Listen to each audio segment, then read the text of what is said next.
This lecture is going to cover heifer management.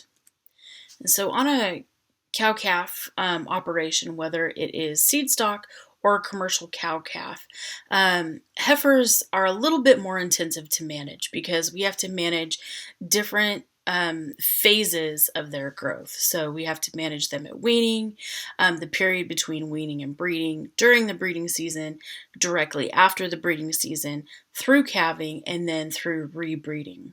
So there's 6 major pieces of management that has to really be almost scripted for a lot of different considerations. So the goals of your operation, your environment, and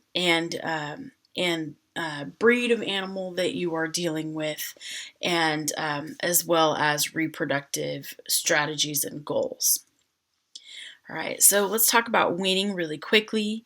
When we are managing heifers during the weaning process, there's some typical rules of thumb that I encourage people to follow. So as you are weaning heifer calves off of the cows, you need to make sure that you are keeping in mind that you are not just keeping the 20% of the calves of the heifer calves that you need to replace the females that are going to be going out of your herd. And so it's important that you take this into consideration because if you're only looking at keeping or replacing 16.6% of your herd, then you need to keep probably double that to actually make sure that you get heifers that are going to go through puberty, going to get bred, and going to be able to go into your herd, because you're going to have attrition through that period from weaning to breeding. And so it's important that you keep more than the 20% or more in this example of than the 16% of the total calves that you're going to need to replace those cows coming out of your herd. And just another rule of thumb, I like to encourage people to make sure that they keep heifers with heavier weaning weights. Bigger animals tend to be heifers that were born earlier in the growing season, so they are going to have a better chance of reaching puberty at an earlier age. So the earlier the animal reaches puberty, the earlier she gets bred. All the data says that the longer that female will stay in the herd.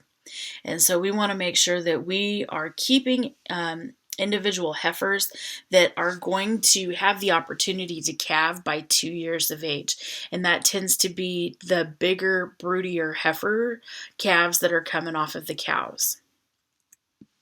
All right, so I know this slide is a little bit busy, but I wanted to make sure that you got a lot of information, because this period between managing a heifer between weaning and breeding is really critical. So keep in mind that puberty attainment is going to come on average to an individual heifer somewhere between them being 10 and 12 months of age, and we'll look at some breed differences in just a second. Again, this number is really highly variable among breed and also among species.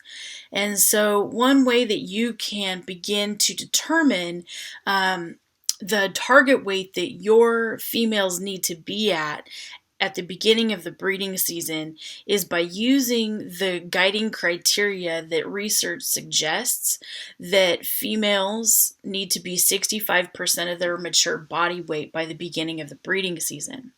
So let's look at 2 examples here, and we're going to use an Angus heifer and a Simmental heifer.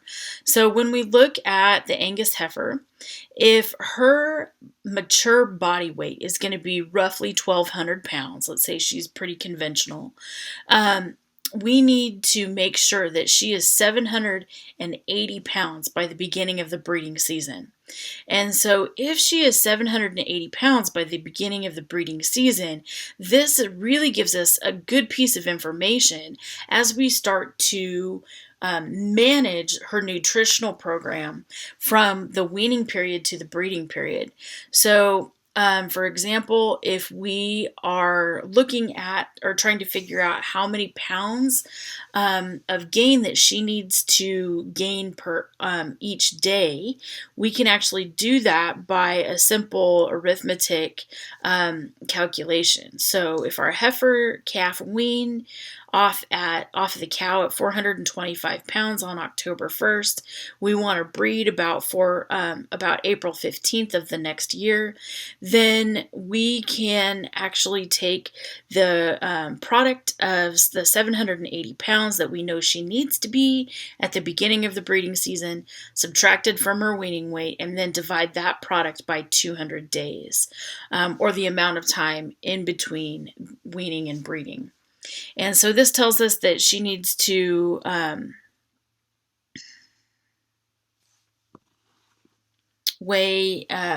she needs to eat over a pound of feed a day. And let me just check the math really quick because that does not look right.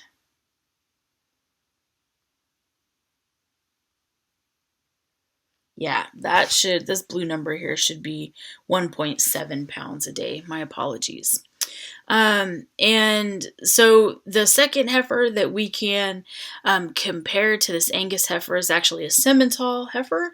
So Simmental cattle have bigger, mature body weights than Angus cattle do on average. And so if that cow is supposed to be 1,400 pounds as a mature cow, 65% of that body weight is 910 pounds. So that heifer needs to weigh 910 pounds by the beginning of the breeding season.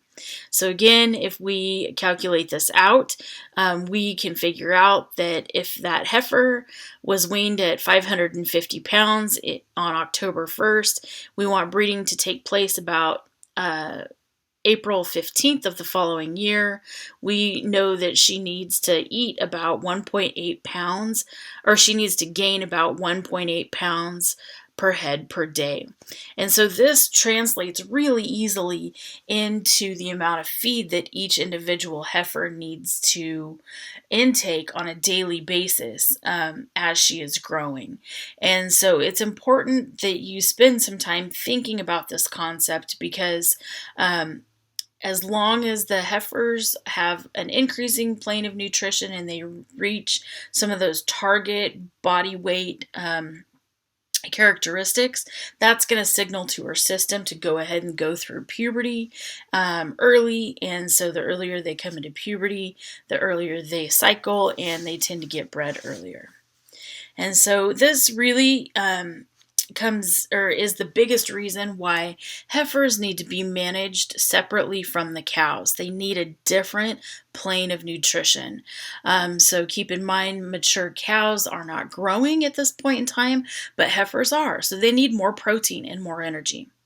And so another rule of thumb is to make sure that you breed heifers approximately 30 days ahead of the cows. So we tend to manage heifers at least 1 to 1.5 heat cycles ahead of the cows, because when those heifers calve, they're going to have an extra 30 days or so to recoup from that traumatic calving event.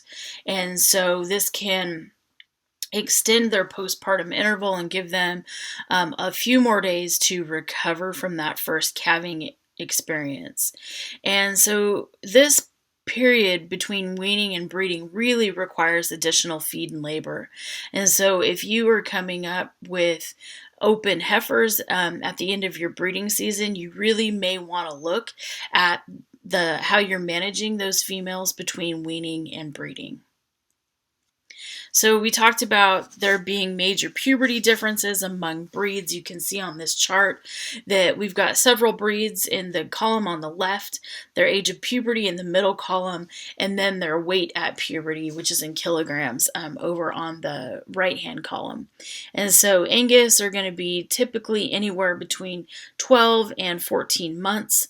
On average, and then Zebu cattle and some Bos Indicus cattle are going to be take a little bit longer, so they're going to take between 17 and 27 months sometimes.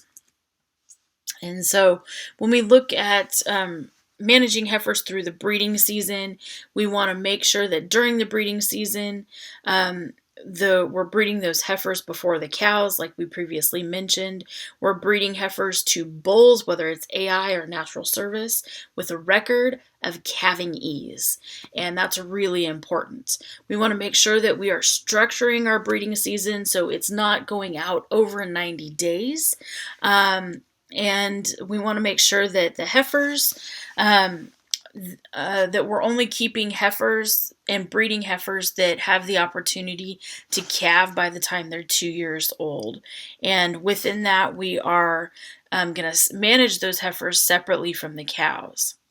After the breeding season, some things that we need to make sure that we're doing is determining if they're pregnant or not. Okay, so this might happen in the fall in a spring calving operation. And so pregnancy diagnosis can be done various ways: through ultrasound, with a veterinarian, with somebody that's trained in palpation, or even now a blood test. And so you want to make sure that you're culling those open cows or those open heifers, because they just cost you a lot of money and you need to try to recoup some of that cost. You also want to maintain a good nutritional program. I encourage producers to make sure that heifers are gaining about 1.5 pounds per head per day, and that really equates out to them being offered about 1.5 pounds of protein per head per day. And this can go the same as for mature cows as well. And then again, just be prepared for a calving season. Have your heifers up close so that you can check them multiple times a day. Be ready to assist if necessary. And then during the calving and rebreeding period, this goes back to what we talked about in the calving labs. Make sure that you assist after 30 minutes of hard labor, that you feed heifers to weigh about 85% of their mature size after their first calving. You want to make sure that heifers are in a positive plane of nutrition, and that their body condition scores between 5 and 6. So one of the major issues that we see that really affects profitability of a cow-calf producer is getting first calf heifers rebred on a yearling calving schedule. That is a huge challenge for our industry.